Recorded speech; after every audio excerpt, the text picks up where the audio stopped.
চলে এলাম কনে দেখা আলোর নতুন পর্বের আপডেট নিয়ে। তো নতুন পর্বে দেখা যায় সুদেব আর কোনোভাবেই লাজুকে অনুভবদের বাড়িতে থাকতে দেবে না। সুদেব চায় লাজুকে সেখান থেকে নিয়ে আসতে, আর সেই জন্য সুদেব আর তার বাবা মার মধ্যে তর্ক বিতর্ক চলতে থাকে।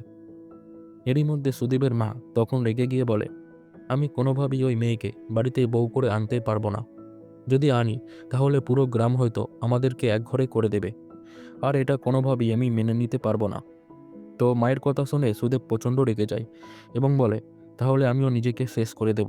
তো এটা শুনে সুদেবের বাবা যখন সুদেবের গায়ে হাত তুলতে যায়, তখন সুদেব সেই হাত ধরে নিয়ে বলে, অনেক হয়েছে বাবা, তোমরা আমার ওপর, আমার বইয়ের ওপর অনেক অন্যায় করেছ, কিন্তু আর আমি সেটা সহ্য করব না, সেই অন্যায় হতে দেব না। আমার লাজুর কী দোষ ছিল? শুধু শুধু কেন ও অন্যের বাড়িতে পড়ে থাকবে?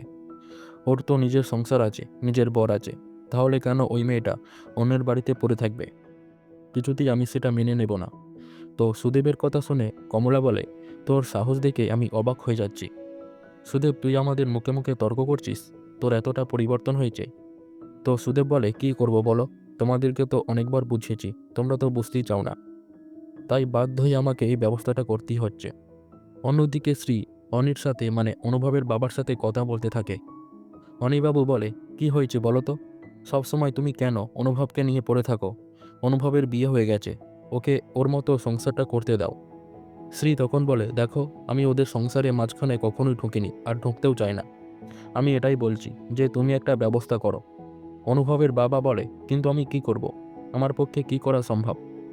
তো এরপর শ্রী অনিবাবুকে সুদেবদের গ্রামে গিয়ে মিটমাট করে আসতে বলে এবং দরকার হলে কিছু টাকা পয়সা দিয়েও এই ব্যাপারটাকে যেন মেটানোর চেষ্টা করে, কারণ ওরা যেন লাজুকে ওই গ্রামে ঢুকতে দেয়।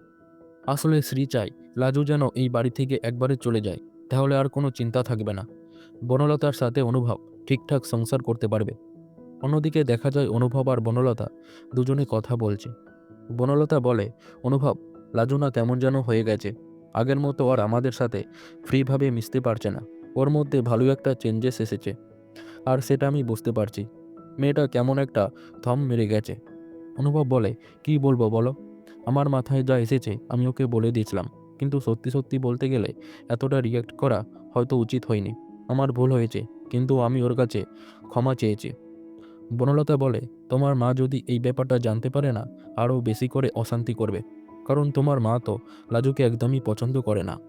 তো বন্ধুরা, আপডেটটি কেমন লাগলো তা কমেন্ট বক্সে জানাতে ভুলবেন না, এবং পরবর্তী আপডেট পেতে চ্যানেলটি সাবস্ক্রাইব করে পাশে থাকবেন।